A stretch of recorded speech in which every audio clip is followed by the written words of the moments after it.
জাহিলিয়াতের যুগে নারীদের বাবার সম্পত্তিতে কোনো অংশীদারিত্ব ছিল না। আজকের হিন্দু সমাজের দিকে তাকিয়ে দেখেন, তারা তাদের মেয়েদেরকে যথাযথ অংশ দেয় না। কিন্তু ইসলাম নারীদের জন্য অংশ আলাদা করেছে।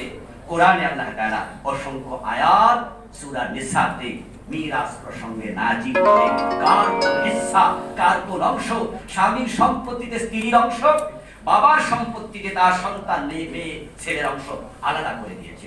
নবী সাল্লাল্লাহু আলাইহি ওয়াসাল্লাম দুর্বলদের জন্য, ইয়াতীমদের জন্য, নারীদের জন্য, শিশুদের জন্য এমন একটি চমৎকার সমাজ প্রতিষ্ঠিত করেছিলেন যে সমাজে কেউই নিপীড়িত হতো না। শিক্ষার পরিবেশ তৈরি করেছিলেন, ন্যায় বিচার প্রতিষ্ঠা করেছিলেন, সংবিধিবদ্ধ একটি ইসলামী রাষ্ট্র প্রতিষ্ঠিত করেছিলেন। সহনশীলতার সর্বোচ্চ পরাকাষ্ঠা নবী মুহাম্মদ সাল্লাল্লাহু আলাইহি ওয়াসাল্লাম দেখিয়েছেন। আমরা জানি যখন মক্কা বিজয় হয়ে গেল, মক্কার কাফেররা ভেবেছিল তাদেরকে রেহাই দেওয়া হবে না, কারণ তারা তো এই মানুষটাকে হিজরত করতে বাধ্য করেছে, বাড়ি ত্যাগ করেছে, হত্যার ষড়যন্ত্র করেছে। আজকে তিনি তাদেরকে পেয়েছেন, উনি হয়তো রিঅ্যাকশন নেবেনি। কিন্তু নবীজি সাল্লাল্লাহু আলাইহি সাল্লাম তিনি ঘোষণা করলেন, লা তাসরিবা আলাইকুমুল ইয়াউম ওয়া আনতুমুত তালাকা, ও মক্কার লোকেরা কোনো প্রতিশোধ নেব না, তোমাদের সকলকে ক্ষমা করে দিলাম।